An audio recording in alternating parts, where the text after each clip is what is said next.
Hello, everybody. Welcome to Aegis Esports. Welcome to the last and final Season 3 Eternal Open of 2025. I am Hirsch, joined by my good friend who hasn't been here in a while, and I'm glad to have him back at Zero. How are we doing, Zero? We're doing amazingly. Like, I've been very Runeterra starved, for the past few months, and so I'm super happy that I'm able to be here today. So yeah, let's see like some awesome Runeterra. Yes. What are you excited to see so far from our top cutters? There are some champions that I haven't been able to see, for a while. For example, I haven't been able to see for a while something like Vladimir, also Viego. I've seen there is, some Rumble in there and stuff. Now, I haven't watched, much Runeterra for the past few months outside of, the occasional tournaments and stuff. I was still, tuning into Aegis Esports tournaments. Whenever, but yeah, I'm very interested to see champions that haven't been at the top meta outside of Eternal, and since it's Eternal, everything is open and we can see very interesting brews. Okay, so let's throw it off to the bracket and see what we got going on for today. Why don't you take us through this bracket, Zero?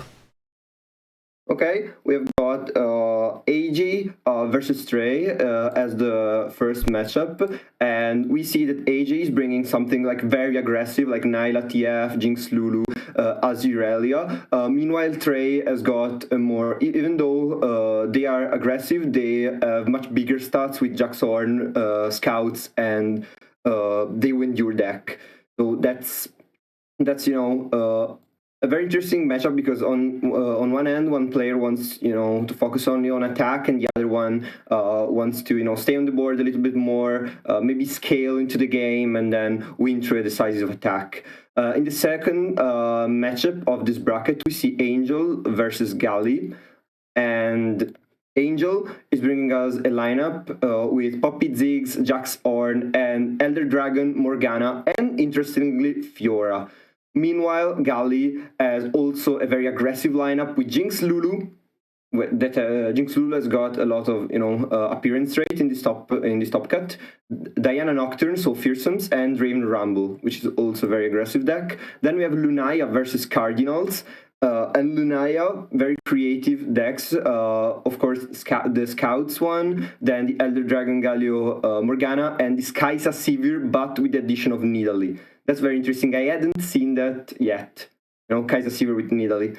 And in the end, we have got the final matchup, which is Embrooks versus Zulua. Zulua bringing us Nora's Wayne, Maokai Nautilus, so a deep player, and Elder Dragon Mordekaiser Viego, a deck that wants to stay on the board, scale up the Viego, sacrifice his own units. And his opponents, Embrooks, has brought us, Katarina Vladimir, which is something that I hadn't seen in a long while. Elder Dragon, but with Garen and Jarvan, so a very much Demacian brew of Elder Dragon, and Jinx Lulu, which of course is kind of dominating here as far as appearance rate goes. Yes. So on our first stream match of the day, we're going to be watching Embrooks and Azula. So let's take a deeper dive into these players' decks, Zero. Starting off with Embrooks' first deck, Garen, Jarvan, Elder Dragon. It is just Eddie Elites. That's all that needs to be known. Go big, go wide, go tall, value the hell out of your board, and just overwhelm your opponent just by sheer elite brute force. Yeah, I didn't actually look at this list before, so I'm very, surprised by, I see everything is Demacia outside of Ardent Tracker and Elder Dragon. This is gonna be very interesting, because this deck is just, I am on the board, I've got only 3 combat tricks, 2 single combats, 1 form up, everything else, it's plain for the opponent to see, nothing else. This is a very honest deck, I would say, in that kind of regard. That's a good thing. I mean, to be honest, even Ardent Tracker is Demacia too. The only Demacia card that's not in here is that non-Demacia card in here is just Elder Dragon. Okay. So we even get some allegiance going on, even though we're not running any allegiance cards. But still, nonetheless, a very strong and powerful board-based deck. Moving on to the second deck for Mr. M. Brooks. You were talking about this over break, so why don't you take this one away? I mean, this is, Katarina Vladimir. And of course, Katarina, very strong because she can, push your lead, starts attacking, and your opponent has to respond. Vladimir, of course, after the dirty work, very, very, very strong champion. And this deck overall is just the Daybreak package, Daybreak activators, plus combat tricks, plus your usual, Targon utility stuff with Pel Cascade, Targonian Telstons, very strong, very strong. And this deck just wants to fight on the board and then finish you off with a Might attack or with just a very big Sun Guardian. I really like this. It fits the style that M. Brooks is bringing to the table. Yes, I agree wholeheartedly with you. Moving on to the third and final deck for M. Brooks, we have Jinx Lulu, one of my old-timey favorites. Basically a fast aggro deck with some fun cards like Squeaker and Arena Promoter just to get into, and also Scrap Beam just to get into the Mecha Yordle package, which you could hit funny things like Smash and Dash, Earthquake, things like that. Basically, it's a very threatening early game deck with like Gloom Sprites. If Gloom Sprites is not answered, it becomes a huge threat later on with how much impact that it is generating per swing. And just a lot of discard aggro with Lulu just powering up the whole board. You got Spirit Portal, which buffs your entire board as well. And then you have Jinx to kind of get you over to the top as well. Yeah, alongside GE and and Blowback that are there, to finish the opponent off after, you throw everything you have at them. Yeah, you throw everything there in the kitchen sink.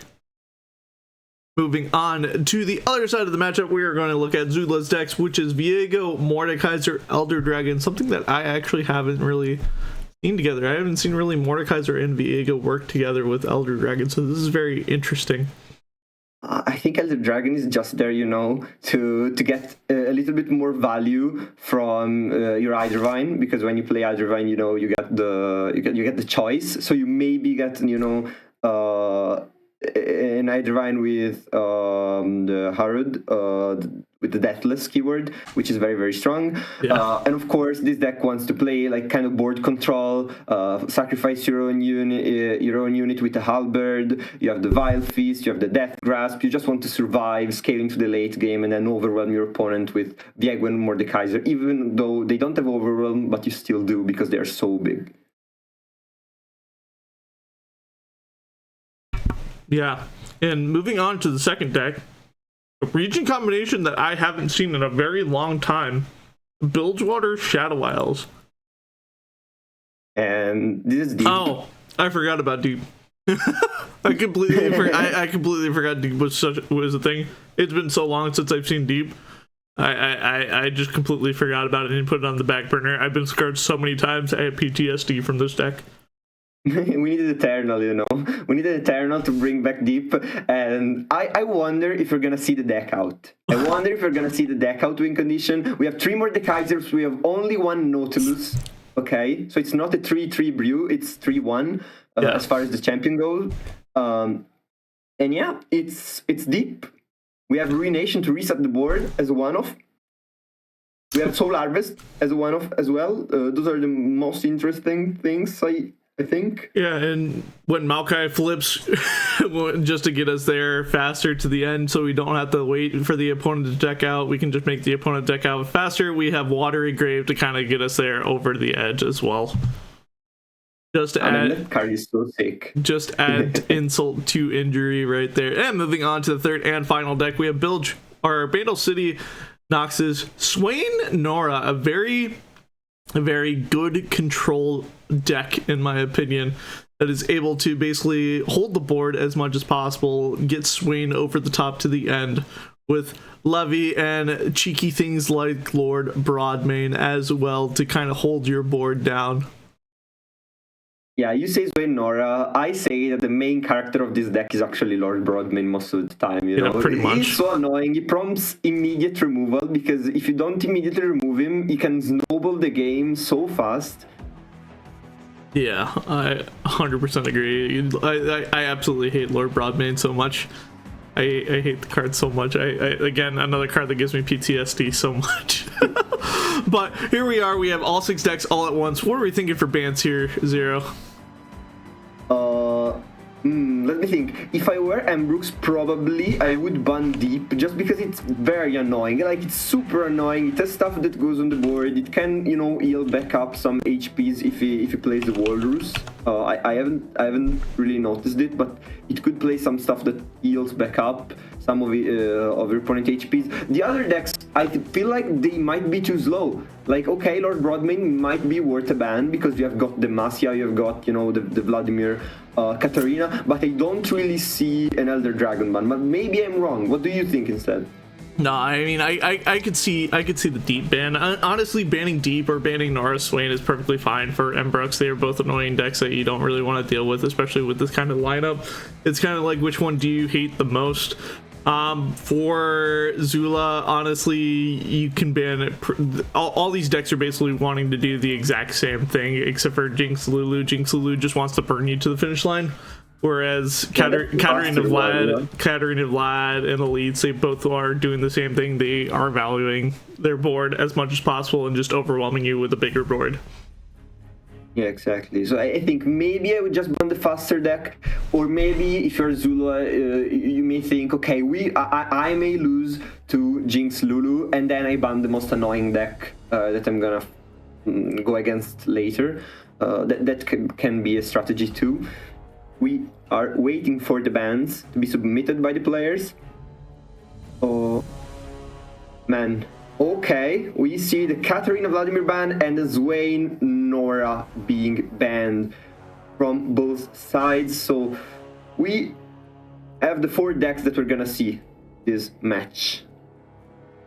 Yeah. Masya, Deep, Jinx, Lulu, and this Viego Mordekaiser Elder Dragon thingy. I mean, Elder Dragon is just there basically cosplaying, but yeah. Yeah, I'm very confused about Elder Dragon. Usually you want to tip it or tech into Elder Dragon just because you want to run bigger units or bigger higher cost units to value your deck. But I'm very confused about running it in Vlad or Viego Mordekaiser. You're only. I think you want the Deathless keyword basically. Like you want the chance to get Deathless with maybe Challenger keyword, maybe like I get it because they are strong. I don't know if they're worth, you know, a champion slot, but we shall see. We are the first match of this game, Zulua versus Ambrooks. We see Jinx Lulu against Viego Mordekaiser and Elder Dragon. Yeah, and looking at Ambrooks' hand, it is a pretty solid early on hand. We got some discard fodder going on for us for our Squeaker and our Zonite Urchin. Like, this is looking like a very troublesome hand. Yeah, also Boomba Boom is very good, you know. It gives you, as you mentioned, gives you fodder. It's a 3-1. Not very annoying to deal with for your opponent. So, first turn, we've got a development of 2 blockers for the side of Zulua. Of course, not just blockers, but they can also be used as sacrifice units to play stronger stuff later on. Zonite Urchin decides to discard a spell, and Ambrooks gets another GE. I mean, you don't really want to see these GEs this, you know, early into the game. You might want other units more than this, but the Forward Chief gets developed, and yeah, I don't really like this attack for the side of Ambrooks, but he may be forced to do that because he needs to be aggressive. He needs to trade. Yeah. Going ahead and push in 4 damage right now on turn 2, grabbing 1 extra mana from our Forge Chief as well. Honestly, not a bad spot for us right now. Yeah, not a bad spot. We have just drawn Jury Rig, so we have one more discard fodder. We might be using the Squeaker here just to look into the Mecha Yardles, and we get Smash and Dash as an option, or also Bouncer and Bolt potentially. I think we're gonna like all these are very solid answers for our solid options right now, but I think Get Bouncer and Bolt's gonna grab us a little bit more value just because our last win is going to be a little bit of an issue here with this Darkened Halberd here that's gonna go on to this 1-1. And we choose the Fury Horn. If you just choose the Fury Horn to buff our units in the deck, because maybe Embrook's reasoning is okay. I've not drawn a lot of units now. It means that my deck now is mostly composed by units. I need bigger stats because my opponent is gonna scale. And yeah, that was the choice. And now this is a 6 damage attack. I mean, we don't really care about our own health. We can use our own health as a resource, but this is not good. Yeah, it's very interesting. Yeah, and now if I'm thinking, this is turn 4, we can develop 2 units, but we don't have 3 mana for a GE backup potentially. So this is not a very easy, this can be an easy turn, quote unquote, for Ambrooks, but I don't know where we go from here, because if we develop, Zulua can play the Kamavoran Knight. Yeah, that's not gonna be good. It's a very rough spot. Now we're getting to a point on Zula's side where we're starting to be able to get a bigger or a taller board here that we're able to trade down these smaller units on. Yeah, and that Hydrovine basically is just a clock, because I believe when that Hydrovine hits the board, there is gonna be a permanent blocker every single time, exacting a tribute, basically. Yeah, pretty much. Kamavoran Knight is summoned here, and that's a brick wall on the side of Zulua, ready to withstand Embrook's attack. Yeah. There are gonna be a lot of trades here, especially if Ambrooks decides to attack. They would be losing their whole board, but I mean, let's see if they choose to do so. Only 2 mana from the side of Zulua, so Ambrooks could be respecting also something like a Vile Fist. Yeah, so now we're getting into this awkward phase where swinging may not be the greatest thing, and now we're put on a huge clock that we have to figure out how to get past. Going for the Fury Horn swing just to get in that 1 damage and also buff our units. Fury Horn is the only unit that can always trade. So that was the best move, of course. Boom Baboon deployed. Oh yeah, my bad. Boom Baboon is now at 2-1. Yeah, I was having PTSD, not playing for too many months, and I start forgetting, balances that happened years ago. Going for a full swing here. Not really getting any favorable blocks, yeah. Now, Ambrooks has got 1 draw with the Urchin. So not all is lost, but I think it's gonna be very difficult for the American player to win this.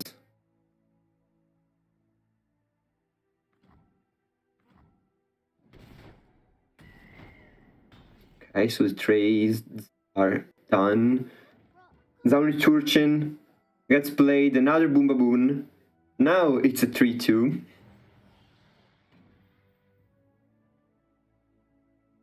Was the Deathless played on the Hydrovine or the Mordekaiser? I think it was played on the Hydrovine. Yeah, it would make much more sense. Mordekaiser is already, a wall, thanks to those 7 HPs.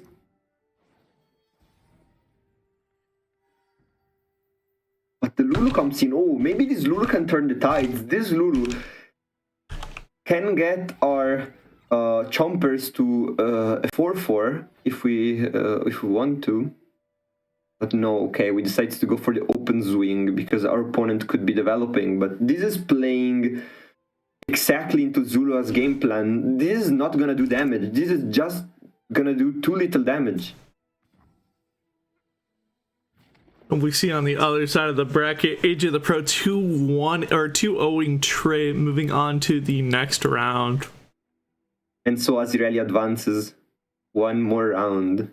AJ the only player to bring Azir and Irelia. And that's real PTSD, by the way. That's absolutely real PTSD. Yeah, that's real PTSD. I wholeheartedly agree with that. And we also have another score update here. We have Luna 2-0ing Cardinals. So Luna gets to go on to the next round as well.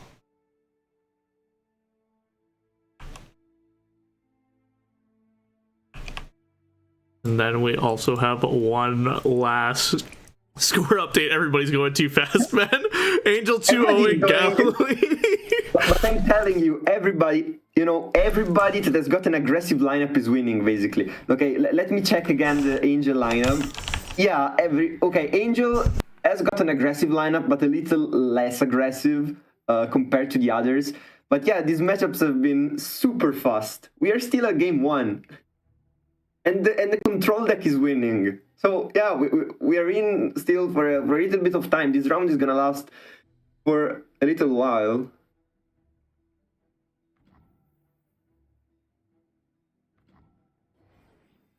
Oh, passing with 6 mana. Rambrooks is not the best, and now Othervine comes in. And see, yeah, the Deathless went on the Hydra. Yeah, the Deathless. Yeah, and that's Oh, and we just drew in second Hydrovine. Yeah, this game's pretty much wrapped up, I think. I don't think Zula is going to be able to get through to the edge now. Because now we just swing with our Hydrovine and pull this Lulu and get rid of it, honestly. Also, if you want to look at that, Ambrooks is using more time than Zulu is. So even in that regard, you're not gaining really anything by losing this match. Yeah, and this game is just basically over.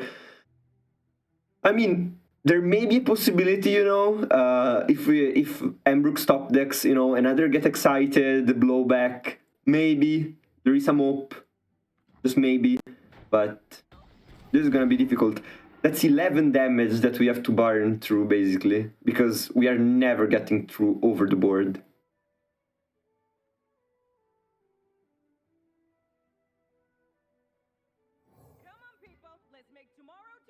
There's not much to say.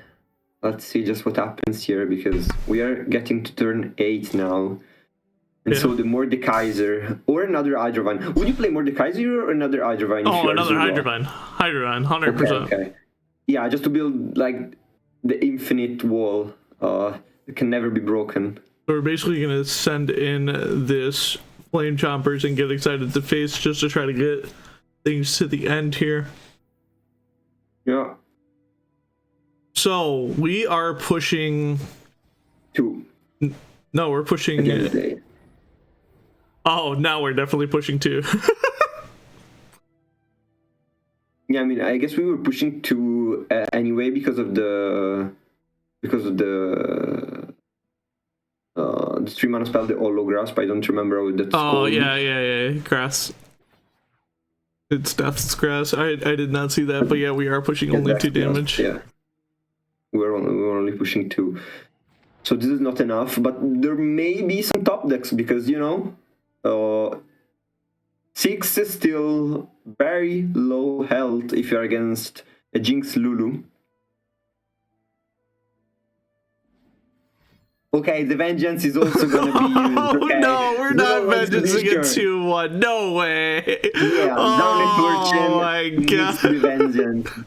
Okay, this is what I like. Against an aggro, you play to your odds. If you are the control, you do not want to let them even get through with 2 damage. Like 2 damage, too much. This is hilarious.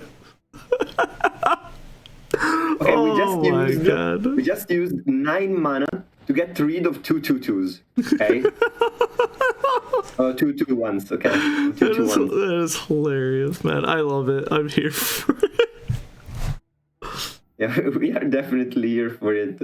And now there is not much to do, actually. There is just, to hope in some crazy top deck or something. I don't even know if that's going to be enough, because I think Zulua with just, another development, that's got to be lethal. Yeah, pretty much. But I don't think there is any top deck that can save Mbrook's game. I think this is just 1-0 for Zulua, and yeah, I think this is completely done. So second Hydrofight comes down these But misread. also Thread the Needle. Like Thread the Needle is another safeguard spell. So there's nothing to be afraid of basically. Oh, ho, ho, ho, ho. This is Hydrovine Inception, by the way. So we don't even get the misread or the misprocs. No, but do we care? Like we can kill something now, I guess. No, but that's not even gonna get eliminated. So yeah, that's lethal regardless. Just because of fearsome, we literally just yeah. Yeah, this is lethal. I mean, we had the tiny spear, so in theory, but yeah, the other one was fearsome. So yeah, this is lethal because of impact. It would have been lethal even using the tiny spear. Yeah. Yeah, because of the impact keyword and the challenger. Yeah, there is nothing to do. I mean, now it's not lethal though. Yeah, now we lost lethal. Actually, no, I but lied. we didn't. No, because of Thread the Needle. Okay, Thread the Needle wins the game. Okay, it's fine. Mordekaiser even levels up. Okay, so we're gonna see the animation of the Mordekaiser level up and even of the Mordekaiser attack if Mbrooks doesn't surrender now. Please do not. I want to see the Death Realm being summoned over the board. And yeah, this is just GG. The Death Realm has been summoned and Zulua takes the first game. Wow, what a crazy turn of events for game one. Now, Mbrooks has to 2-0 sweep deep in order to win, so it is just an uphill battle from here. Deep with watery graves. Yep. Yes. Yep. Which has increased, I think, significantly the power level of the deck. Oh, absolutely. And so we are going to see Elites take on Deep first round. And honestly, this is a pretty good shaped hand for Mbrooks already. I'm kind of digging it. Yeah. It's very good. And also the fact that, okay, you remove... Ooh, very, very, very, very, very, very good. We got Weaponsmith. Nice. Yeah, that's, kind of your engine at this point because it can get your unit so big in the early game that even if your opponent is deep, they're gonna take a while to get there, Meanwhile, you're gonna have two weaponsmiths or battlesmiths or whatever. Those are gonna be so big.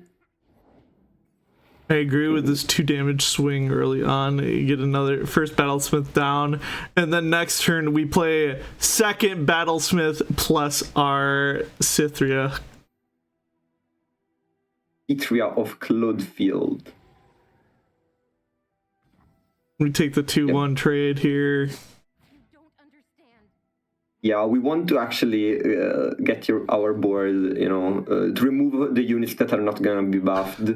So, not seeing any removal early on in the hand of Zulua. This is going to be very, very backbreaking, honestly. Like, we're about to play a 1-mana 4/4 here. And next turn we can play much bigger units. Like, I would like to see Challenger come out, or Banner come out, and our Badger Bear, please. And also, one very important thing to notice, Mbrooks has got the even attack token. So next attack token, Mbrooks is gonna have Jarvan. Immediately, get Jarvan and get a Jarvan with a +2/+2. Oh my god. But now that we have an answer for one of our battlesmiths here, it's gonna be very interesting. Look at this, man, a 6/6 badge bear. That's nasty. That's absolutely terrifying. Okay, and Zulua has to pass, and so this is gonna be 8 damage. Yeah, One of these 6 damage. One of these battlesmiths is going to go away here, I think. No, we're playing the Maokai instead. I mean, I guess this is greedy. Yeah, this is extremely greedy. What? We don't even have to play the Jarvan here. Please play the please play our I forget what it's called, the 2-mana card. No, why are we playing that first? We want a tough unit. We want a 4/4 tough unit. What are we doing? I don't remember it as well, but it's a 2/2 tough, you know. So 4/4 tough would have been very strong. Now it's just gonna be 3/3 if nothing else is committed.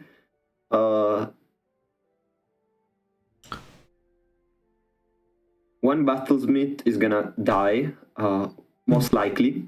I don't think we're using a single combat. No. Saving. No.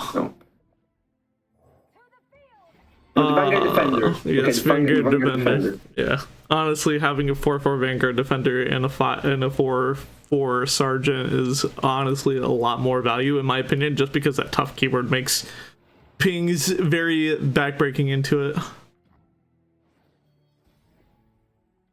Yeah, tough is so powerful. Okay, we got another one. You just open swing here. Just open swing and pull the Maokai away.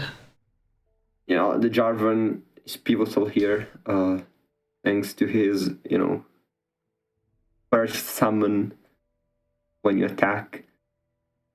So either you do that or you place the 6-mana spell. I think that may be, you know, I think it's lethal. Am I mathing? Is my math mathing? 6.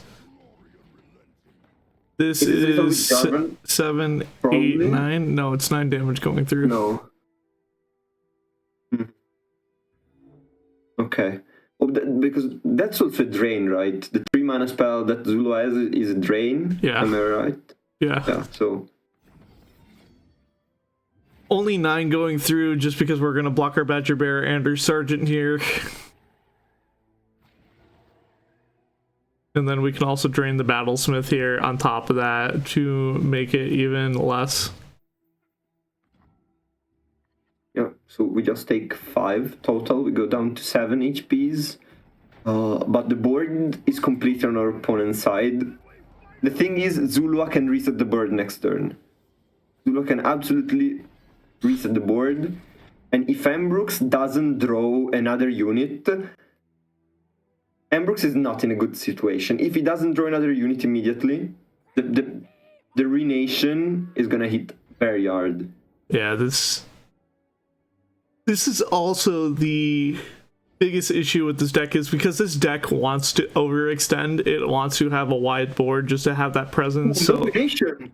No Renation, no mana is getting, you know, deducted. No mana is getting, you know, saved. That's actually very interesting that we actually did not do that. And now this loses to single combat.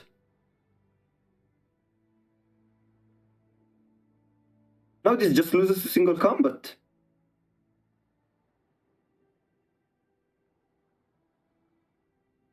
So we single combat, throw our Vanguard Defender under the bus here just to put it under 4 HP, or put it at 4 HP, getting rid of the Obliterate, and then we just we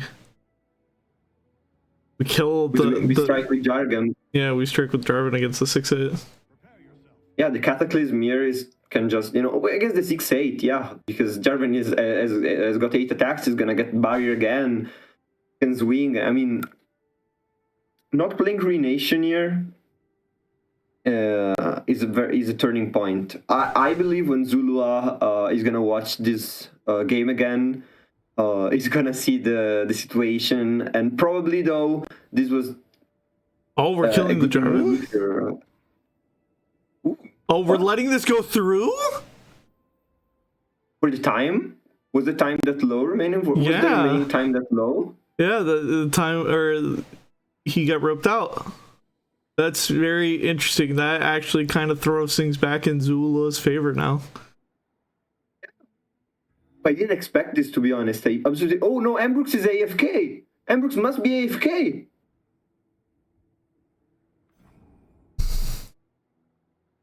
That's the only thing I can think of that's actually very interesting that he timed out. He's a very strong player. Like, there is no way that happened, you know, legitimately. And oh man, yeah, you can see the okay. No, he's back again. And now we just play Ruination. That's honestly game right there. Seeing if Ambrooks is going to overextend even more.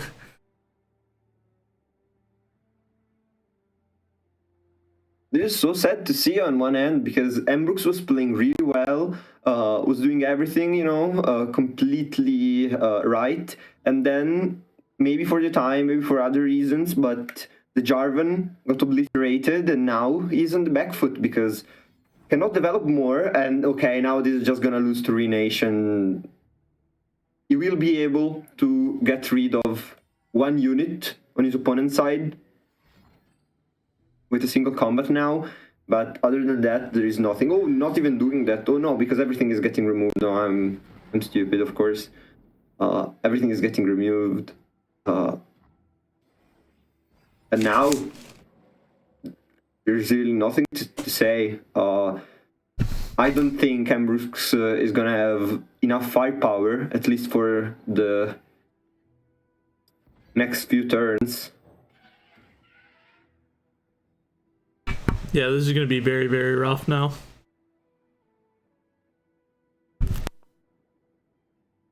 How many cards remain in the deck of Zulua? I believe it's like, must be like 13, 14, something like that. I don't even know. 7. So the chances of drawing another Maokai, okay, 7. So yeah, now they're gonna draw another Maokai. Yeah, they're gonna draw another Maokai, almost guaranteed. No, okay, that's a bit tough, but so we get the Narval. There's 3 cards left in deck, 2, and they're all champions. There's 2 Maokais, 1 Nautilus in deck. Yeah, and that was unfortunate, but you know, even Nautilus is very good because it, you know, lets us reset our deck. Kind of, it gives us more cards in the deck, giving back to us all the monsters that we discarded. But yeah, this is very unfortunate, and I don't know how Ambrooks is gonna be able to win this. 9 on open is fine, but there's gonna be a Vengeance potentially, or even like Vengeance plus Drain, and the attack is completely nullified. Yeah, we're playing to our out of Ardent of Jarvan here, honestly. Yeah, but Jarvan wouldn't win even because we know. Because that was the only out. Yeah, of course, that would be the only out. Yeah. He needs to play for that. So the tragic thing is we hit a 1 in 3 chance, which is absolutely insane. We draw the Nautilus. I mean, it's, and now you don't actually play the Nautilus, because if you play the Nautilus, the chances of drawing Maokai are even lower. Yes. So you shouldn't play the Nautilus here. And now Maokai is gonna be there. We have the Watery Grave. The game is over. There is nothing left to see here. And insane! It's gonna be a 2-0 for Zulua. And so every single match in the top 8 has been a 2-0. Yeah, absolutely kind of crazy. Okay, he's leveled up. The cards are obliterated from Ambrooks' deck. And Watery Grave is gonna seal the deal.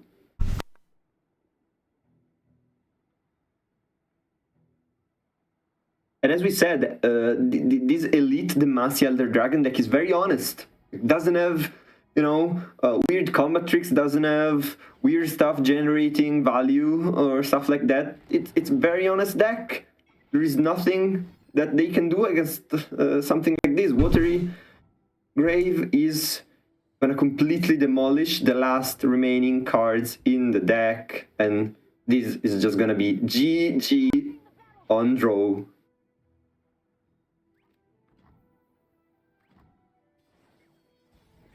Yeah, absolutely insane turn of events. Very interesting, if I had to say so.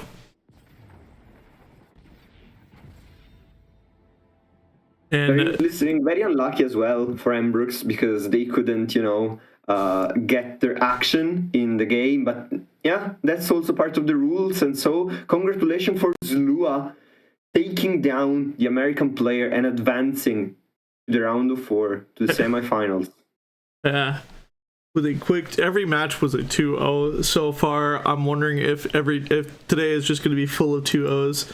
I'm very excited to see the next match, which is going to be AJ the Pro versus Angel Zero. Oh, that's going to be hype.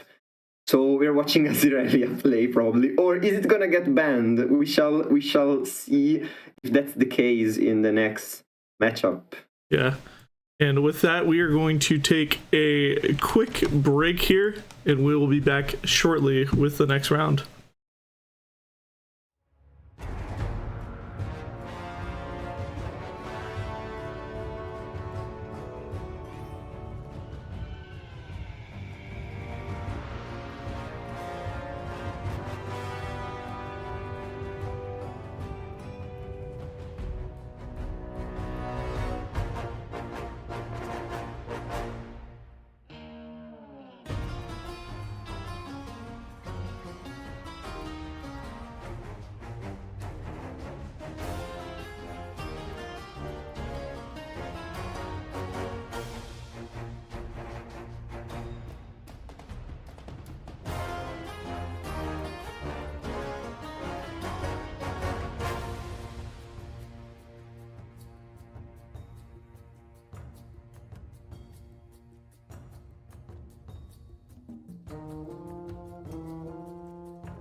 Every time I touch mic.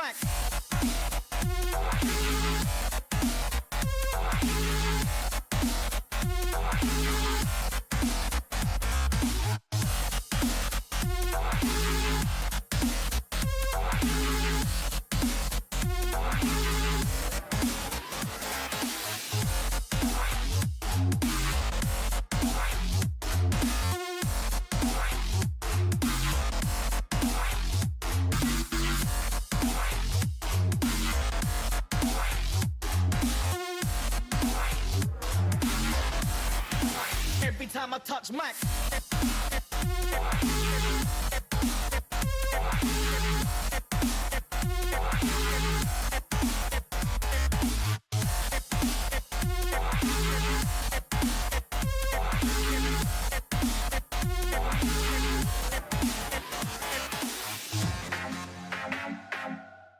Hello, everybody. Welcome to Aegis Esports Season 3 Eternal Open. I'm still Hirsch. That's still 0, a number less than 1. It's that was a really shitty joke. I'm sorry. No, it's fine. I'm used to it, you know. Once you start hearing, you know, Ace making dead jokes, everything else is fine. Everything else looks like gold. 0, give us a quick recap of what we just witnessed last match. I mean, last round, everybody won 2-0, so it would have been a pretty fast round, if not that we were watching actually a control kind of player going against an all-aggressive lineup, and the control lineup won.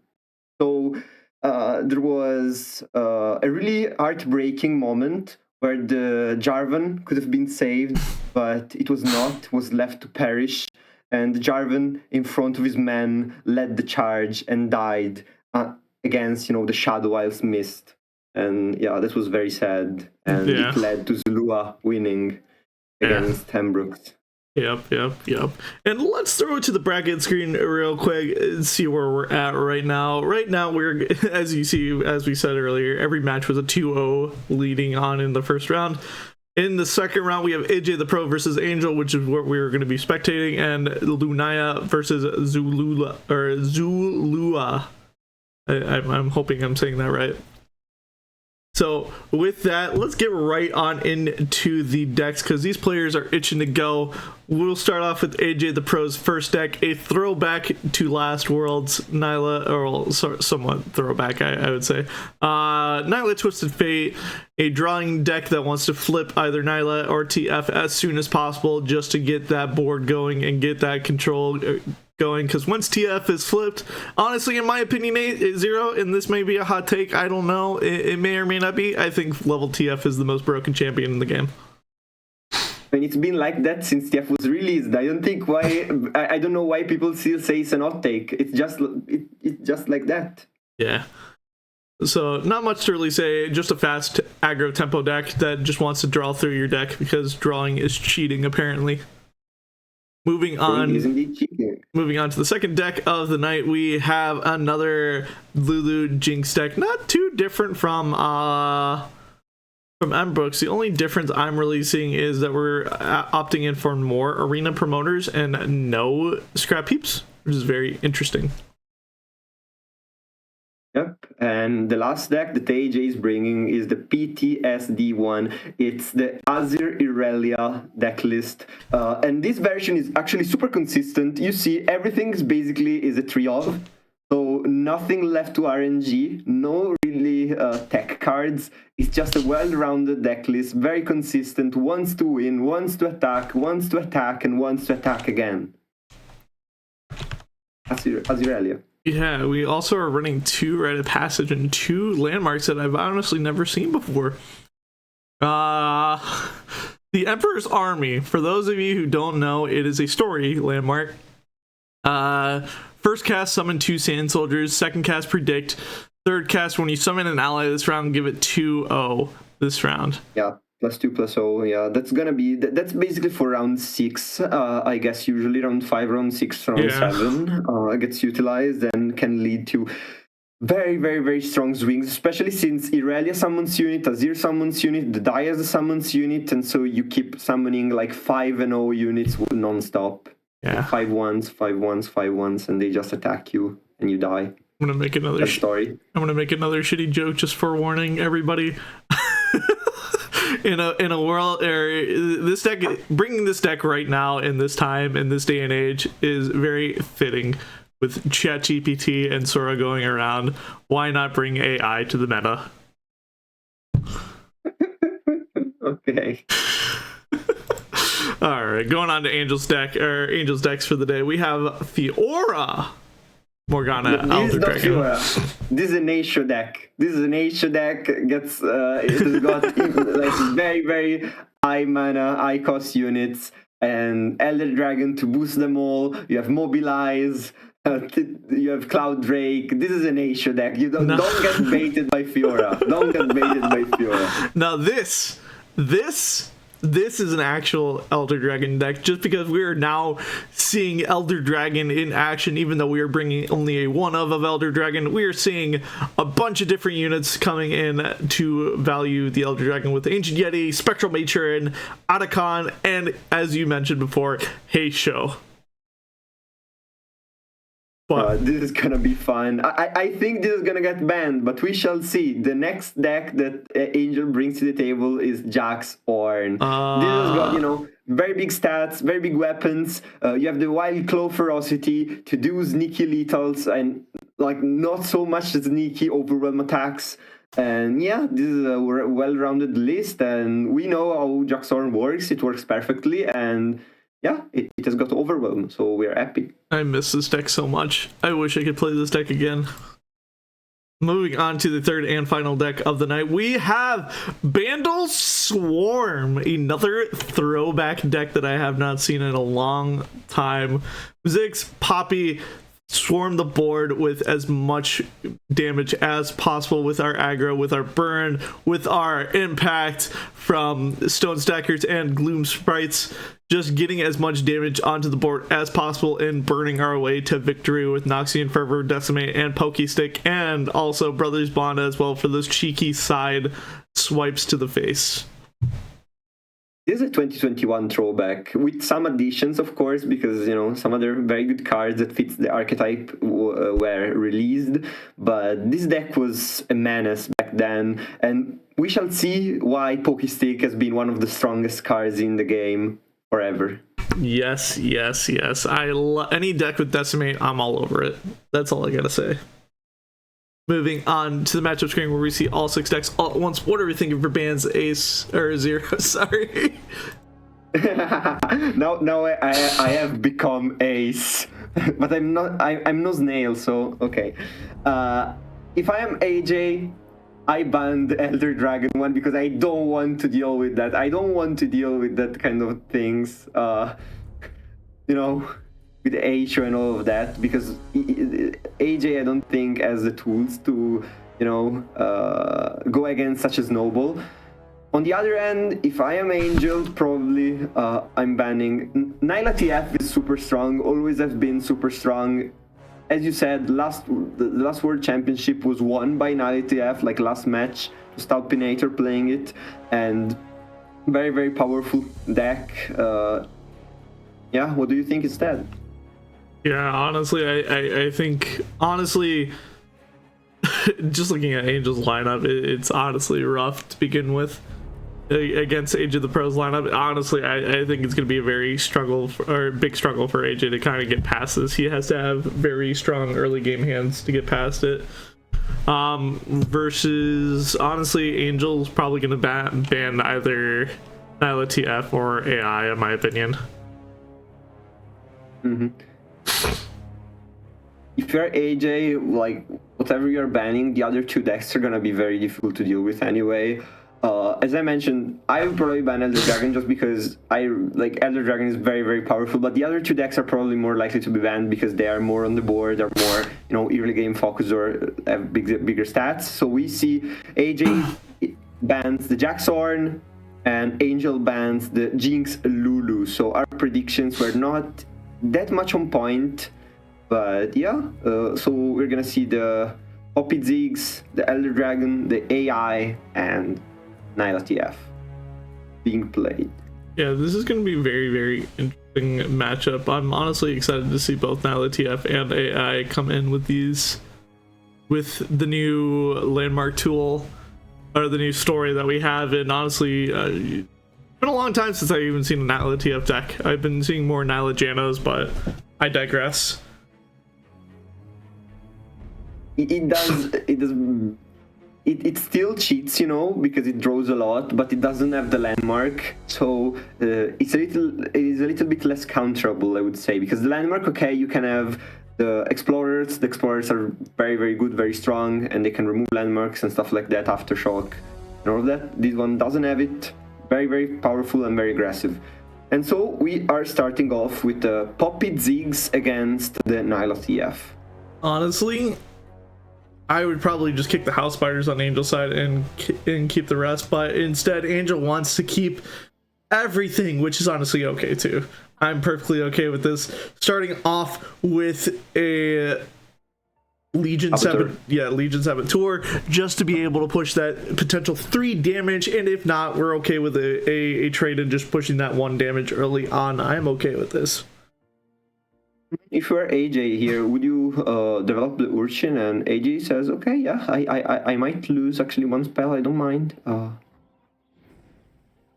so just 1 damage is gonna be dealt by the Saboteur.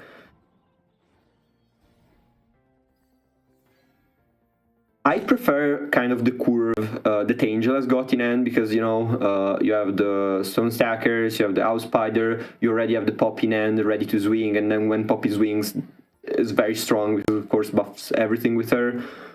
Yeah. Meanwhile, AJ doesn't have the best hand at the moment, but yeah, it's gonna work to fix it a bit. Not seeing Nyla early on is very hard to deal with, but we are being able to make this work with this Vic Crash that we just drew. Yeah, V-Crash, you start putting, you know, draw cards in your deck and stuff like that. It's always very good, of course. You have the option of developing even other stuff. I think AJ is in a pretty good spot, but Angel too is developing very well his own board. So, as long as we draw a spell here on Angel's next token, we have a 50-50 chance of this hitting this Poppy. If it hits this Poppy, I am honestly... like, you basically hit the lottery if this Chime hits the Poppy. If Chime hits the Poppy, it means Poppy is basically, at the moment, is unkillable and can swing, and when Poppy swings, everything is buffed, and she's just too strong. Yeah. One may say Poppy might pop off. Okay.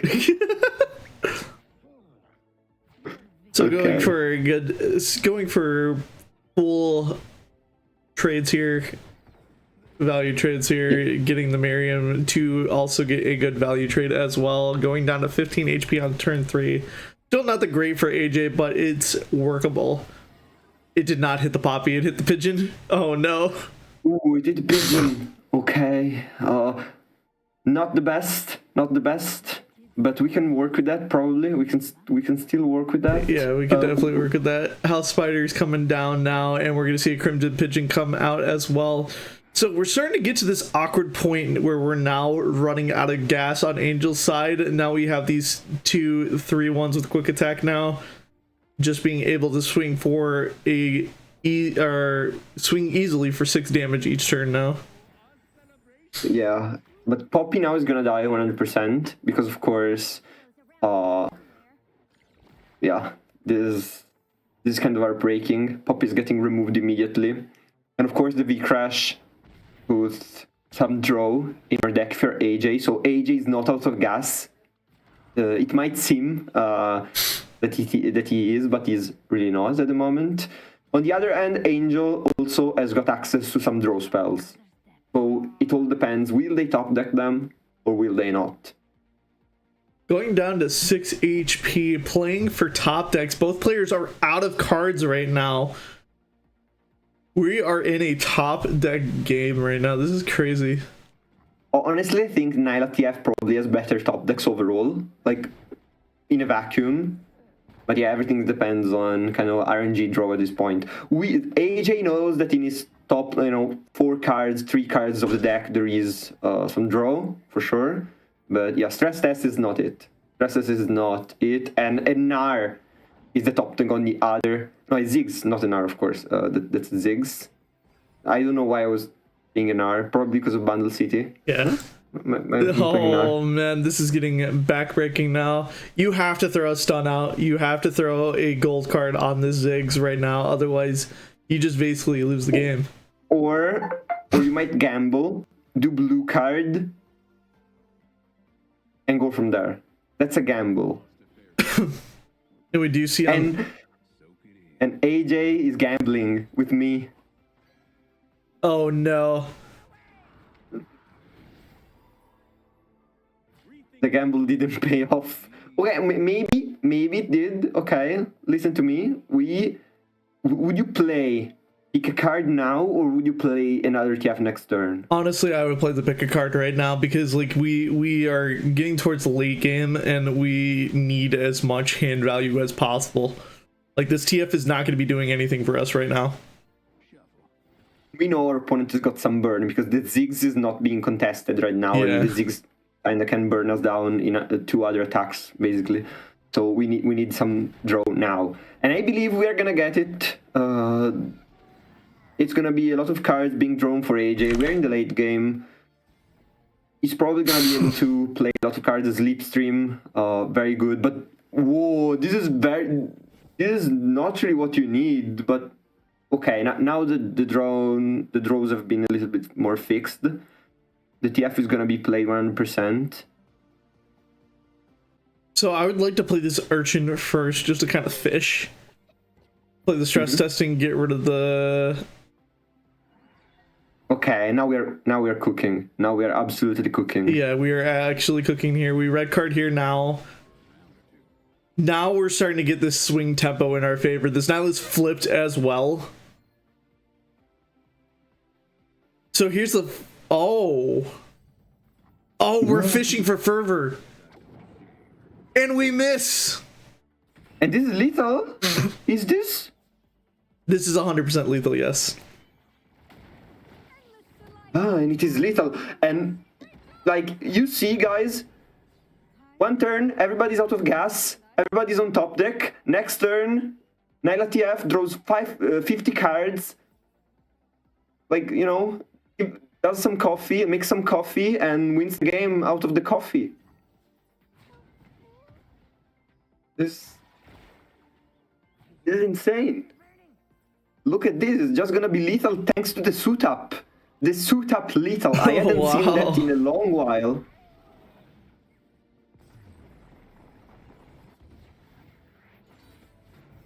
What a wild turn of events, honestly. That was very exciting. One card. This goes to show that one card can change the entirety of the game.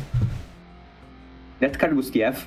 Because that was thanks to the second TF. Like, pick a card, change everything. Pick a card gave the ability to AJ to access to every card in his deck, basically. Like, he literally drawn like 6 cards that turn thanks to pick a card.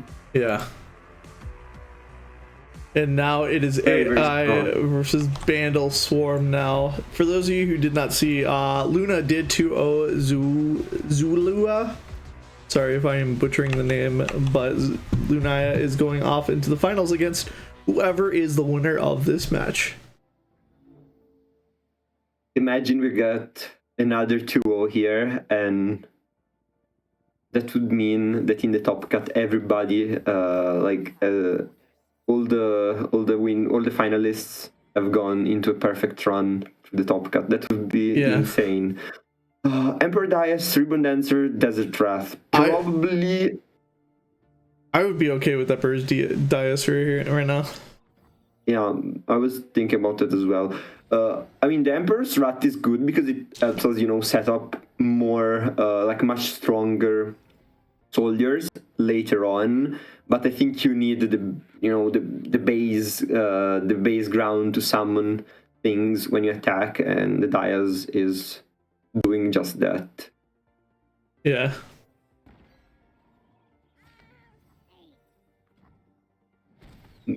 Okay. Pushing that 3 damage to face now. Just trying to value this Emperor's Dias right now. Yeah, but Irelia is gonna come in probably. I mean, no. Okay. Yeah, we want our 2 Sand Soldiers right now. And we're also setting up for turn 5. This is perfect for the very big attack on turn 5 that you're gonna do. Because the story is gonna be... is gonna expire that round with the 3rd act. If we decide to play another act next round. All right, is the chime gonna hit the poppy this time? It hit the rear No. guard. That's Tragic. unfortunate. Like a chime poppy would be so good, but it's not happening at least right now. This attack is still gonna be big. Honestly, if with poppy's wings. Honestly, with our hand state right now, I would like to swing with the poppy. I would like to drop the poppy and swing, but Angel deciding that they want to develop even further. We're going to see a rear guard come down next, since we are just going to utilize this 4 damage as much as possible right now.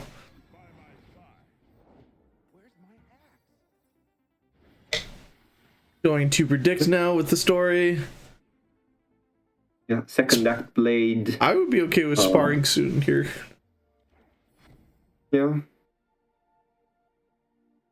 I actually believe Sparring Student is one of the best choices because it's one of the few units that you actually want to develop this turn to prepare for next turn, like continuous wings. Oh yeah, for sure. Because now if Angel attacks, we trade everything. We play the Sparring Students and we go from there. Without issues.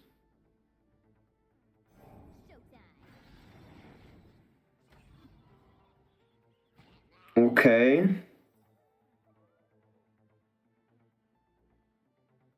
Ribbon Dancer to help us trade with against our attacker. Ooh. And yeah, we are preparing for lethal next turn.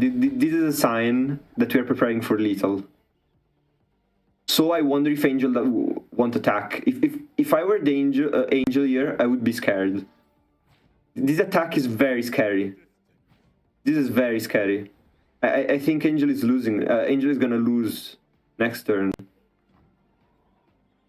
It all depends on what we did. If we picked the Sparring Student, yes, there's a lot more danger. If we didn't pick the Sparring Student, then...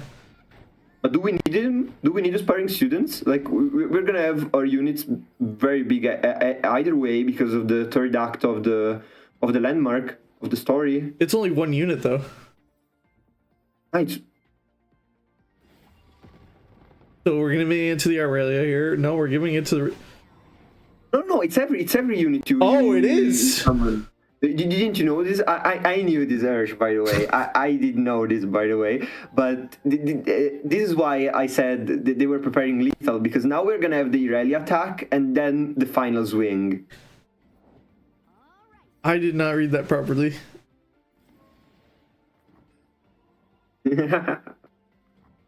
Yeah, you see?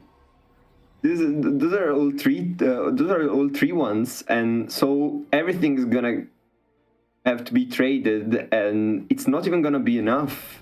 Like, okay, if Angel survives now, at what cost? I know they can't survive. They can't survive. They have nothing to block.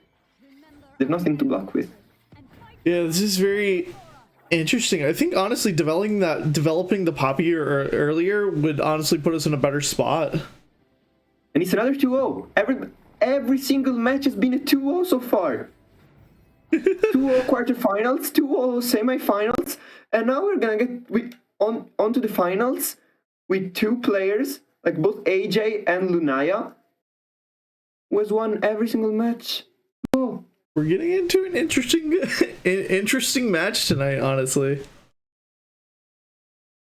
But yeah, and it's gonna be a very aggressive one as well. It's gonna be very aggressive. Oh one. yeah, I'm very excited. I love full-on aggressive balls to the wall matches.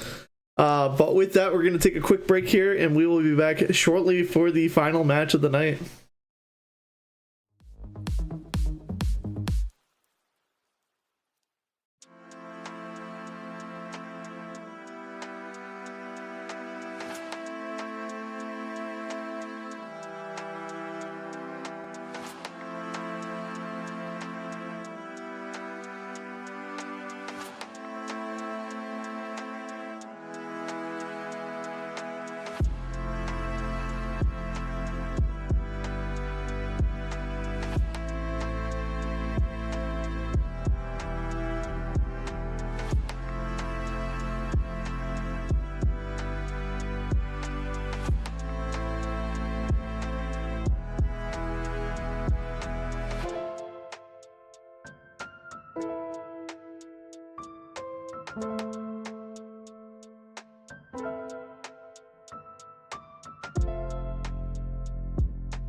Welcome back, everybody, to Aegis Esports Season 3 Eternal Open, the last one of 2025 here before we start transitioning into the Worlds phase.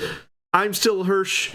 That's still Zero. If it's not, then I've got problems here, and I need to put out an APB to find my friend Zero here. Zero, give us a quick recap of what we just witnessed last match. Last match was a bloodbath. Was AJ bringing out, some very aggressive decks and absolutely massacring, butchering his opponent, and getting another 2-0 victory and being on the verge of an undefeated run here is in this top cut. On the other side, also Lunaya.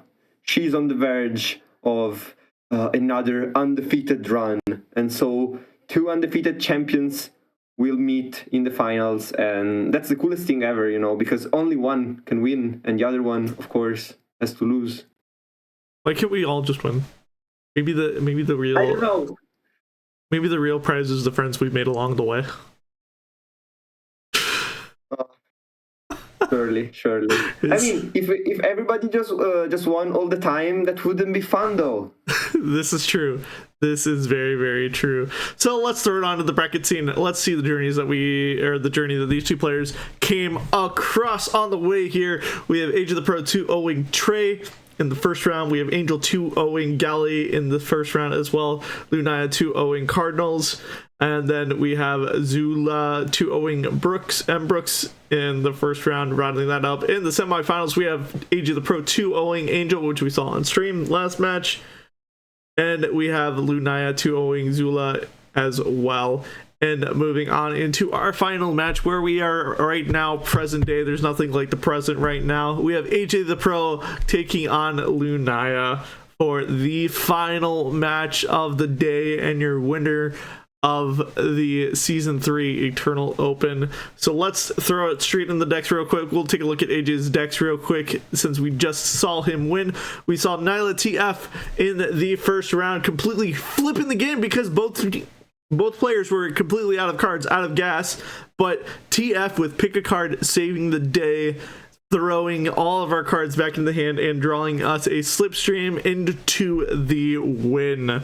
Moving on to AJ's second deck, which we did not get to see last round, we saw Jinx Lulu, very similar to M. Brooks' lineup, leaning more heavy into the unit-based Mecha Yordles instead of going through spells like Scrap Heap as well. Moving on to the third and final deck of the night, we have Azir Irelia, or AI as some people know, which we saw some pretty nasty things with the Emperor's Army. Honestly, never seen that interaction before, and that actually kind of was pretty nutty.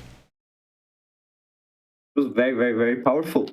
And let's see what decks Lunaya brings to the table to try and defeat the American player. The first deck that we see is Morgana Galio Elder Dragon, which is a Mihira deck with that is very reliant on the board. Is a Galio deck, so when Galio goes down, everything gets a lot of health and is very difficult to remove. We see, of course, Morgana being very, very, very, very strong, controlling the board, giving out the curses, and some Shield of Duran, Gentleman Duels in substitution of single combat, and magical factoring to be annoying. Yes. Moving on, we have Nidalee, Sivir, Kaisa. Three champions that I would never have said to be in the same exact deck all at once, but we're here for it. We're interested. Lunaya doing Lunaya things and figuring out ways to just throw a Nidalee into her lineup is very interesting.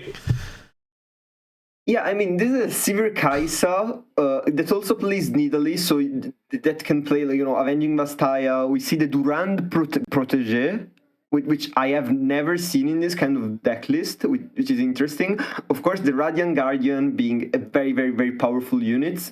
And then all the units that can, boost a little bit your HPs and attack, like Jarolight Feather. We have stuff to get keywords like Voidlings, and of course a lot of combat tricks because we are in Shurima and Demacia, and that's what those regions together do. And moving on to the third and final deck of the night, we have one of my favorite decks, and I miss this deck just because it has my favorite champion in it, Misfortune Quinn Scouts.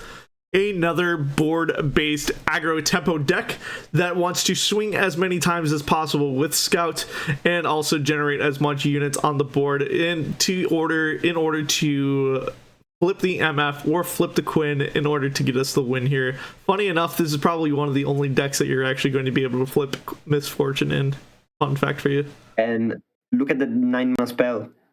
Also see as another throwback that we have not seen in a long time. Oh yeah. Man, I love this deck. I haven't seen that since, Bandle City, random stuff playing champion strength decks that were Menace, and then it was nerfed, and then it was rotated, and we have never seen that card again.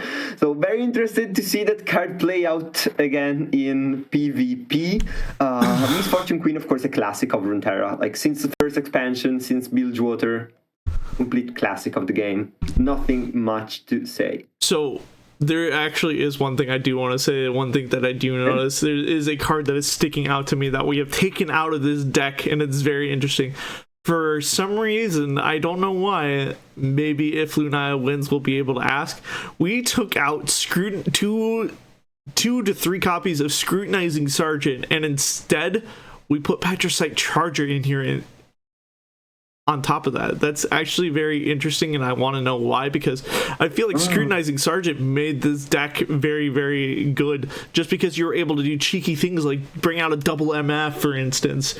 Just be able to make this deck even more volatile, which is very interesting to me. But That's interesting. With that, moving on to the matchup where we can see all 6 decks all at once, just because we want to get into this game as fast as possible. What are we thinking for bans, Zero? Okay, if I'm AJ, I don't like playing against Galio, probably, or Morgana, because Morgana has got lifesteal. Healing is cheating. The other decks do not heal, unless, you know, Kaisa gets on the Voidling some, you know, keyword, or the Radiant Guardian gets on the board. So probably Galio is a ban worthy of, you know, getting expanded.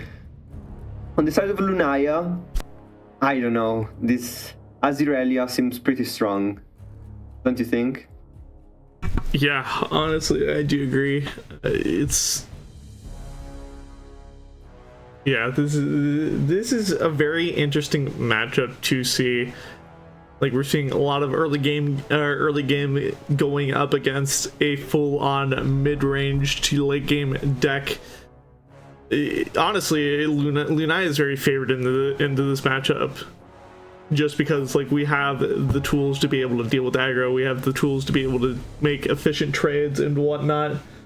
This is probably AJ's hardest matchup, in my opinion. Maybe, tell me if I'm wrong. Maybe Scouts is the less equipped deck to deal with super aggression, because Scouts doesn't have, you know, lifesteal, doesn't have a lot of, you know, combat tricks to do stuff. Like it has some, but not to the level of the Shurima. But instead, Scouts is the deck that AJ decides to ban, and instead Lunaya, she bans. What is she gonna ban? I honestly agree with the Scouts ban, honestly, just because this is the deck that is able to pull off anti-aggression, if that makes sense. Like, Scouts is a very aggressive deck, but it is able to deal against the aggression that AJ is able to put out, in my opinion. If that makes sense, what I'm trying to say. Like, it's a mid-range that's faster than an aggro against an aggro. Yeah. Okay. Makes sense. And so we start with the Kaisa Nidalee Severe deck against the Nyla TF. Honestly, I'm hoping this is a pre-mull hand from AJ, because this hand is not it, man. Okay, good. And this hand got a lot better. Okay.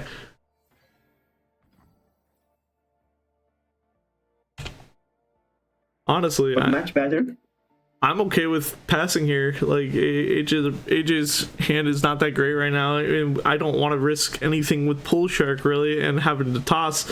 But we are okay here just because we did pull this Master Lookout now. But the sad thing is,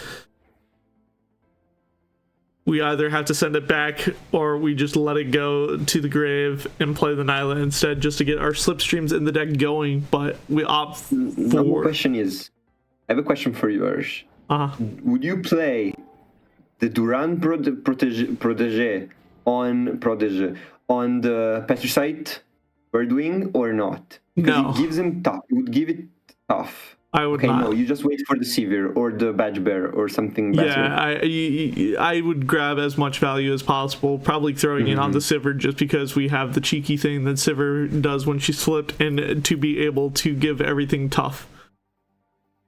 Okay, yeah, that makes sense. You know, Sivir gives pieces a lot of value. I think Luna, she's thinking about it, though. I think she's thinking about that line. Avoiding dealing too much damage to the Petricite Birdwing. Yeah, just to be able to have more value trades at the end of the day, which makes a lot of sense. Yeah. Okay, turn 3.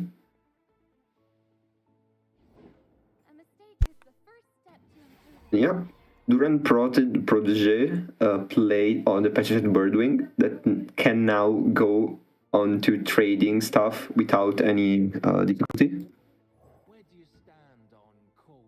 So this match is gonna potentially get decided in the next few turns, because Luna, she's gonna try to take over completely the board with, value trades. Meanwhile, AJ needs to, get his engine rolling, get the V-Crush, play the Nyla, get those Slipstream, level up the Nyla, and then swing, because that's what the Nyla TF deck do.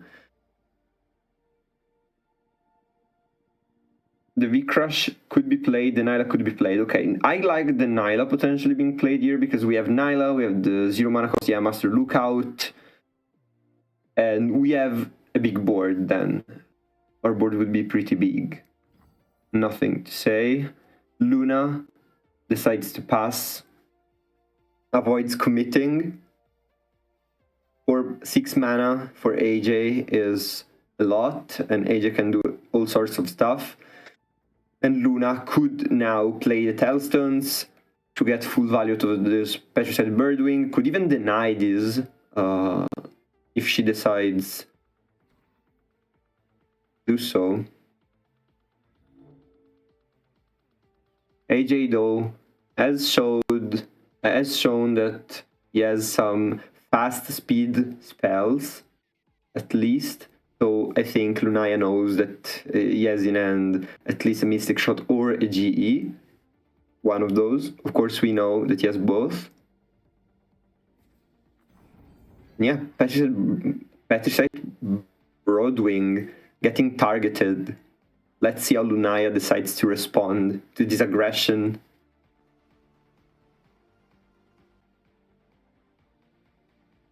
I really like seeing this kind of decks gone, especially Nyla TF always has been one of my favorite decks, because it's very versatile, gives you a lot of draw, and when you draw a lot, you can find outs even in the most... a lot. And nothing is done from the side of Lunaya. The Petrified Broadwing gonna be brought down to 1 HP, so not really useful right now. And the attack seems to be getting pretty big. Nothing to say now. Not having AJ doesn't have a lot of draw now. We'll have a lot of draw here soon once we... Never mind. Yeah, but we need to play V-Crush, we need to strike. Like, if AJ wants a lot of draw, needs to play V-Crush, needs to play the Nyla, needs to strike to attack with Nyla. If he attacks with Nyla gets removed. So, and the V-Crush is not being played, so there is no Slipstream in the deck right now, as far as I know. Deciding to swing with the Nyla here is very interesting in my opinion.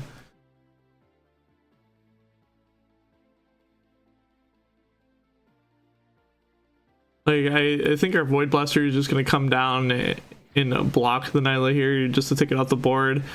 Protege just going to get a favorable trade here as well.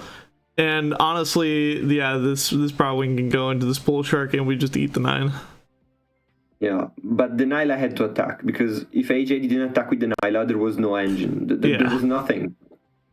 100%. He couldn't afford to, play V-Crash next turn and then play the Nyla and hope to top deck the Slipstream. Like, you can just not afford it against this kind of deck, like the Massian deck that can start dealing a lot of damage, to start removing a lot of your board and building one of their own. Oh, getting double V-Crash here is very nice. Yeah, this is absolutely nice. Let's see, 1, 2, 3, 4, 5. Arkaisa is now flipped.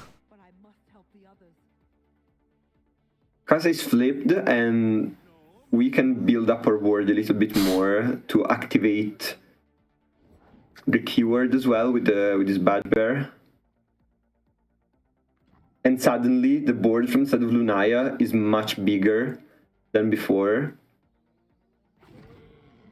I wonder if this is a turning point in the game, because there are 2 Slipstreams in top of AJ's deck. There are 2 Slipstreams. We need to keep this in mind.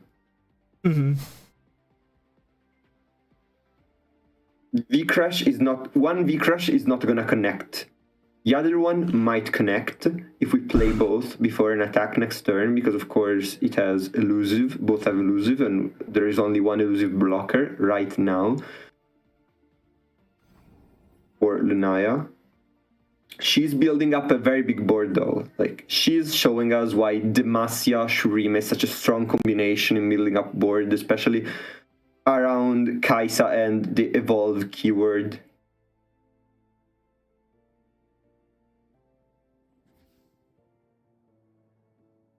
Opting to go for the Mystic Shot here. I'm okay with this hesitation from Lunaya. Like, you don't want to swing with this Void Blaster just in case that we do top deck a TF next turn. Just because if we top deck that TF, it's going to make things a little bit difficult for us with red card here. Yeah, I agree. Also, we need to remind that both units on the side of AJ have got brush. So getting down your units to low HPs is not good because they will not be able to block. And that's also a very important thing to keep in mind. Yeah, like, we have to rip this Mystic Shot right now just because we're now, like, we already revealed our hand. Like, Lunaya already had the knowledge that, hey, this is a ping, this is either Mystic Shot or get excited. Like, there's no other options here. Like, we're telegraphing we have to use it at that point if we're showing it. Going for the full swing now. 3 damage go through unless we play the Telstones. I don't think it's worth it. I'm gonna be real. I don't think it's worth it as well. I mean, it's just 3 damage, but AJ's deck has got a lot of burn, so that's also a thing to keep in mind. And there is no lifesteal in sight for this from the side of Lunaya right now, but 3 damage are gonna be taken to develop potentially a Kaisa. Kaisa is leveled up, and Kaisa is immediately gonna be able to get Tough. She's gonna get Challenger, and she's gonna get I don't remember how it's called, the last keyword of the bird potentially. Would you rather have Overwhelm on Kaisa or Challenger and Tough? Challenger and Tough, just because you have a lot more to work with.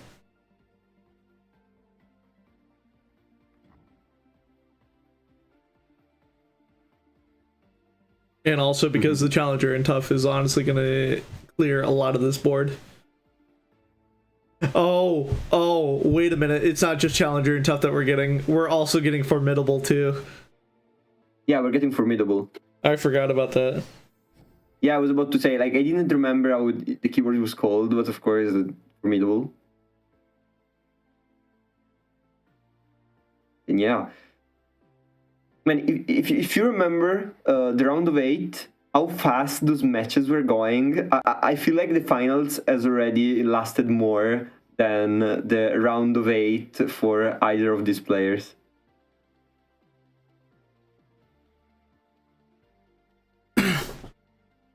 Hitting the TF is pretty big here. Going for a stun to not be able to let this Kaisa swing, buying us some more time here to find some burn. We found 2 points of burn already. Kaisa will not be able to swing unless we play the Bastion, the Avenging Vastaya, which is gonna be played, and the stun is gonna be denied. The Kaisa will be able to attack. Ooh, and we are giving, of course, Spell Shield to the Kaisa. Makes sense. Spell Shield and Quick Attack. Makes sense. We're giving Spell Shield and Quick Attack right now, but honestly, this Sivir is about to flip here, I think. Sivir being at 21 of 30. Yeah, Sivir is gonna flip mid-attack. Sivir is gonna flip mid-attack. So we're only getting 2 points of damage, or 3 points of damage from this Kaisa, which is fine, but honestly... So this Kaisa alone will flip our Sivir. Yeah, I think and this is... we can kill TF. This is good. We can kill TF. We can kill the 3-1. We do a little bit of damage. We have a big board. We are in a fine spot, especially since we still have a deny, and I think Luna, she's in a fine spot right now. Of course, AJ can still turn this because... this isn't going to flip the Sivir. Because Kai'Sa's not going to strike now. Oh no! Oh, so we lose one unit! Will this matter that much? Will this matter that much? That's the question. It doesn't matter as much, but it's still sad to see, just because we do want to value our overwhelm unit right now. Flip Nyla comes down onto the board. So this is 2 damage to the face, plus 2 damage with the Mystic Shot, and... Not enough. Doesn't appear to be enough. Wait, wait, no. I'm sorry, we have Quicksand, so Vikrash doesn't get us over to the top. No, but even then, it wouldn't get us over the top because of the Telstones, right? Oh, because it gets detained? I believe we can deal with it. But yeah, that's the only way AJ can play for the win this turn, if he decides to do so. I don't see many chances, but he can try to deal damage with an Ayla, open attacking, or at least attacking right like this with the V-Crash and stuff. And then if you top deck, you can try to win with, you know, another Mystic Shot top deck to GE, something like that. So it's always possible. So here's the thing. Funny enough, actually no, never mind. This actually does not give or this does not save us at the moment. I take back what I was about to say. But yeah, we're having to hold up this Quicksand mana just to be able to deal with the Vic Rash, passing over, waiting to see if AJ has anything else to say about this hand. This is gonna be a close one. This is going to be a close finals. Not just a close game. This is a close game, but yeah, overall, this is going to be a very close finals. Even though you said that the matchup was very much in Lunaya's favor, right now the one game that you are seeing is very close between the two. So we have the choice here. Like, AJ can just straight up open now and just pray that we get to the top and that there's no answers. But we do see Quicksand is going to be used for sure against this Vic Crash and this 3-1 with quick attack as well. But if AJ commits this Mystic Shot, would you yes, use our deny on this? Yes, because then I wouldn't believe like that there are too little chances that they have the perfect combo. If I were to see a Mystic Shot right now, I would immediately play. But we can't. Okay, we don't have enough mana anyway, so we can't. There is no point in even thinking about it. We just block everything. And I guess we just pray. If you're Lunaya, she's gonna pray that AJ doesn't have a second one, or doesn't top deck a second one, or doesn't top deck another burn spell. Yeah. No, but even with another burn spell, she's fine, because she's gonna have the deny next turn to back her up. Yeah. So yeah, I think she's just gonna be very scared if AJ decides to play this turn, but from the next turn onwards, everything is fine. Everything is gonna be fine. So here's the thing now. If this is where it gets very interesting. If Luna can make a huge misstep here, Luna can use the Kai'Sa spell on the Broadwing on Kai'Sa and lose the game here? No. She will not do that. She knows how formidable works, right? Right. Okay, so we just straight up open and win the game. Got it.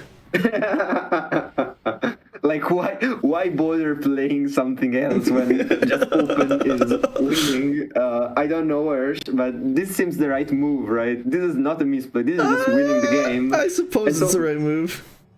Lunaya goes up 1-0 against AJ. And remember, in this tournament so far in the top cut, every single match has been a 2-0. So, will AJ be able to break the curse? And this is honestly a great matchup so far. I am digging every moment of this. Going on into the next match where we'll see Nyla TF getting the run back versus our Morgana Fiora. Oh wait, no, this is not Fiora. I lie. This is this is Morgana Galio, Elder Dragon. Sorry, I was too excited about last match.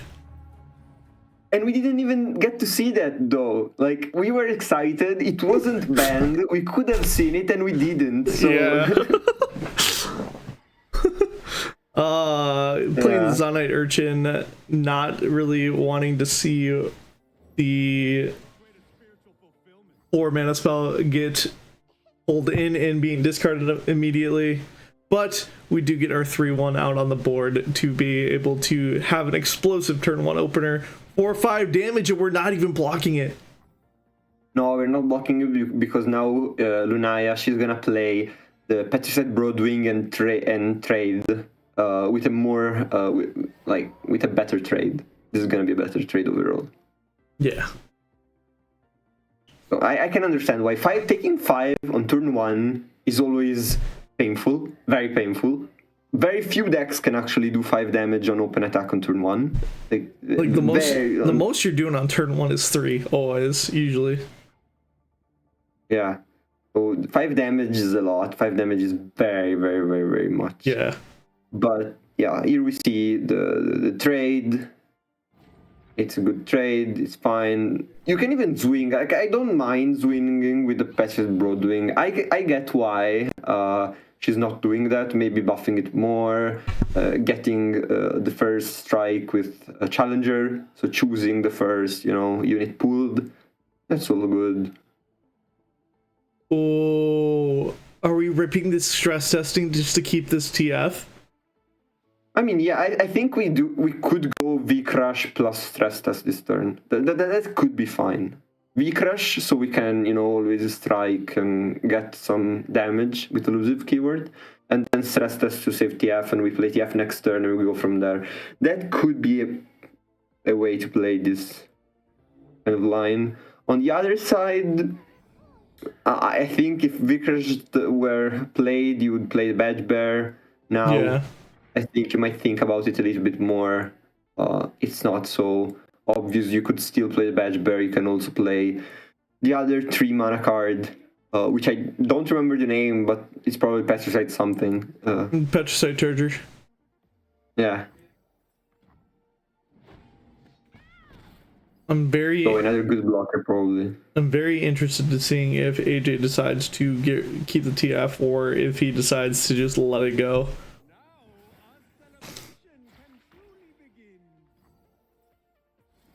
Okay, and we're gonna save the TF. Yeah. I think this is the best line because you need TF to get started, Now, even blue card is always good because we know that we have a Slipstream near the top of our deck, so we can start looking for it. Magical Fettering coming out, going to tax the hand of AJ Pro right now with an extra 2 mana. Mystic Shot wasn't played. Would you have played Mystic Shot there? Honestly, it doesn't really matter that much, just because the Magical Fettering is still going to go off and you're still going to get the curse. But no, but I mean to get rid of the Petrified Broadwing before it can pull. Yeah, this is also fair. I probably would have, but we're looking to discard it now. Yeah.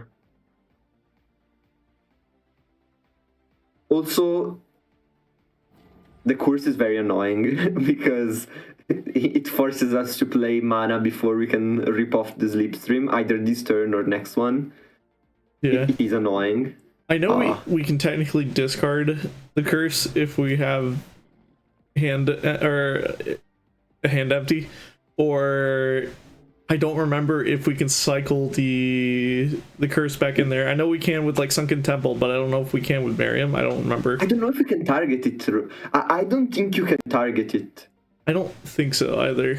It's been a hot minute since I've seen the interaction. I know that Temple does it because, of course, Temple is Temple. But no, okay, you can't. AJ knows much better than both of us combined, probably, and so this is the kind of line that was chosen. Opting to not go for a swing. Interesting. Now we just get to play TF for free. We play a red card. On building a wall, right? She just focused on building a very powerful set of blockers to trade down against AJ's attack. Luna probably knows that she's the one that scales better into this match, probably outside of a level TF, but realistically you're not leveling TF in this matchup because of the challengers. I don't know. I think we can flip the TF here because we do have a never mind. We are just killing the TF right now. I forgot about Fire Spitter. The challengers, right? That's why I was saying that, because okay, you have the Petrified Broadwing, but not just that. You have the Fire Spitter. Like you have the Fire Spitter, and now Fire Spitter is gonna have Deathless. So we have a Deathless Fire Spitter on our hands.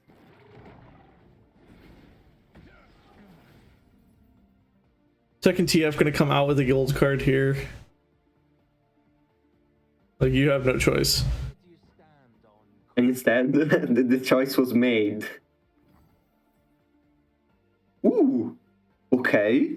Pass from the side of Lunaya. We have to marry him. I think we just marry him the stylo away and then just take the end turn. If it's offered to us again, at least.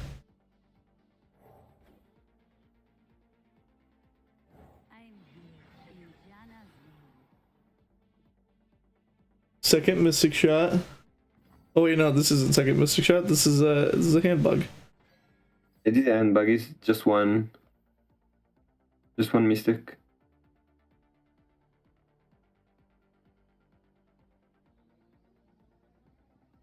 Galio could come down though. Like if Galio comes down, nothing goes through. Basically nothing goes through.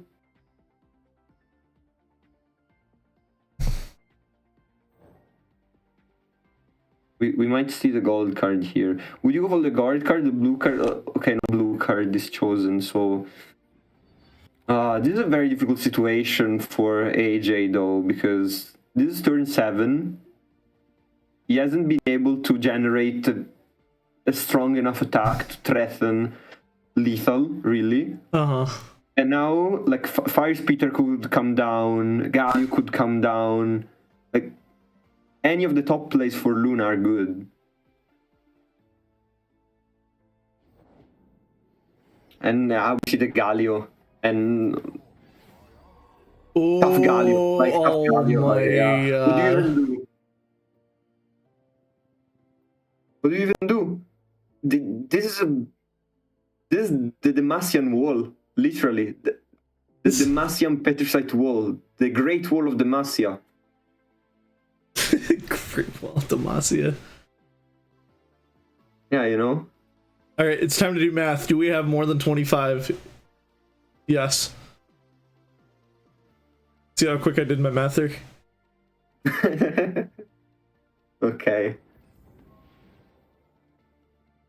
Going for the GE on the face, pushing 10 damage. We have 8 in hand right now. Putting another Slipstream in hand. Pushing at least 2 to face now. We need 6 more. We need to come up with 6 damage somehow. Meanwhile, our opponent can rally us. And that's not really the best thing ever. Shield of Durand there as well to boost the attack. The quote-unquote attack of formidable unit if it's needed, of course, boosting their HPs, but this is gonna be a board clear, and the situation for AJ is dramatic, is catastrophic. It's almost impossible to come back from this, I would say. Like, is this lethal on another attack, or are there any chances? This might just be lethal. Oh, wait. Hold the phone. You know, I don't think there is the mana to deal 8 damage. Even if we draw all the possible things in the world, there is not enough mana to play that. Yeah, we didn't hit. And would you look at that? Another 2-0 victory for Lunaya. Congratulations, Lunaya, for winning the tournament. And she has been undefeated in this top cut. Undefeated run for the Belgian player. Insane. I hope Lunaya goes out and celebrates with some waffles after. So sweet. So with that, it is going to be a 2-0 victory for Lunaya, going all the way out. Oh man, what a run. No one has dropped this. Well, I mean, everybody winning in Top Cut has not dropped a single game. That is an interesting fact. I've never seen a Top Cut where it's been 2-0s. Yeah, let's look at the bracket again. Like one last look at the bracket just to show everybody how the bracket, you know, played out. Let me throw up the bracket here for us real quick. Yeah, insane all around. Everybody just 2-0'd all day. Out of doing this for so long, I've never seen 2-0s all around the board. I'm gonna be real. Such a clean day, like very clean overall. You know, everybody winning all the time. Like whoever wins just keeps winning. And Luna going first against Cardinals, then against Zulua, and then she has beaten the other undefeated player, AJ the Pro, and claimed the win in this tournament. Congratulations to her. Very well played. And I really liked, especially the Nidalee deck, because I didn't expect the Nidalee with Sivir and Kaita to work so well. But she was able to pull it off. Yep, and now we're gonna get an interview with Lunaya. Lunaya, how are we feeling after that amazing win? Hello, I'm feeling pretty good. I didn't expect that, but well. So, you did not drop a game today, did you? Right? You went 2-0 all day today, right? No, I dropped a game in the qualifier. Oh, okay. I thought you went 2-0 all the way for some reason. But what is the method behind your lineup today? I know you are a huge Nidalee enjoyer, so why Nidalee and Kaisa Sivir, I guess, to start off with? Well, I expected a lot of Jinx Lulu and Nyla TF, so I wanted something that countered it. Because otherwise it was me going full aggro, but I would expect it to get destroyed by those decks, or going more classic, but I don't really like going Elder with lots of aggro, so I went for that triple Demacia, and at first I had some weird dragon deck that I ended up not bringing, so I just brought the rest, and I had 1 minute left to bring the gem, so the gem list is a bit weird. But yeah, it was my plan. Any questions, Zero? I know that you have something like a TF Nyla hatred going on over there. So did you target it specifically? Like, did you when you do the lineup, you say, okay, I want to beat this deck because it's very good, is very powerful, and everybody's gonna play it, and so I'm gonna just make sure that this deck is gonna lose against me. Well, usually I don't really mind Nyla TF. Like, I don't really take it in count. I take Elder and Tree in count, but I don't really mind that deck. But this time I was pretty sure it would be one of the best deck, or at least in the best lineup, because of aggro popping up everywhere. And so I do think the deck can be countered, so I went for Demacia, and it kind of worked, especially since it's also quite good into the rest of aggro. So yeah, that's the main reason, but I just wanted something good both into hyper aggro and a slower aggro like Nyla TF, Jinx Lulu. Thank you. Interesting. So I'm gonna throw something very, very confusing at you. Well, not confusing to me. I want you to clear something up for me. So I've played a lot of scouts in my day. I've seen so many different builds. So, since the release of Scrutinizing Sergeant, it's been included in every single scouts list. Why did you opt out of Scrutinizing Sergeant for Petricite Charger? Kind of the same reason, to be a bit better into Nyla TF, because I think Charger is really insane into Nyla TF. Like, it's impossible to make Nyla survive if he's on the board, except if she's level 2. But like, it's a really, really good card, and with Galio it works pretty well. So I wanted to have it in all my decks.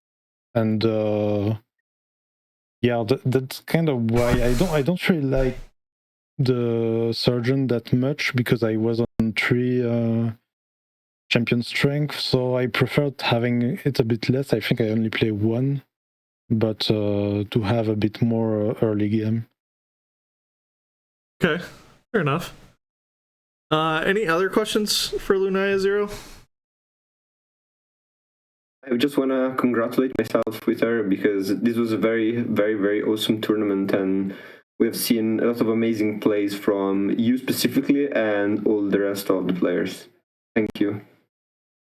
Yeah. Thanks for the cast. Any shout outs you want to give to anybody, Luna? Shout out to both of you and to Red as well for hosting the tournament and casting. And yeah, shout out to anyone who played, because it makes the competitive scene continue, which is great. And I hope people will keep playing in the upcoming future. Yeah, for sure. Thank you for everybody competing. I have to pull up the calendar real quick. I'm not prepared. I am definitely not prepared. I think there's one, or the Last Chance Open is coming up soon. I gotta find the exact date of it. Or your final chance to... Last qualifier should be soon. Yeah, I gotta remember what date it is. December 6th. So next Saturday. If anybody is wanting to still find a way to get into Worlds, next Saturday is your final chance. The winner of the Last Chance Open gets a free ride to get to Worlds. So you definitely don't want to miss that day in specific. We do have our Eternal Ladder snapshot happening on December 2nd as well, so next Tuesday. And then we have a rotation coming on December 3rd. So the Last Chance Open will be in Standard. So this is your last chance. Today was the last chance to play in an Eternal Open tournament for Aegis points. So with that, any final thoughts, words, Zero, before we send it off? I've missed being here. That's the only thing I want to say. I've missed having you around, man. But with that, any final words, Lunaya, before we send it off? No. Not really, no. With that, I want to say, everybody, thank you for coming out once again. Stay safe, stay blessed. Congratulations again to Lunaya. Lunaya is now going to go celebrate by having Belgian waffles for dinner tonight. With that, as always, we will see you guys next time. Take care.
To redemption on the other side.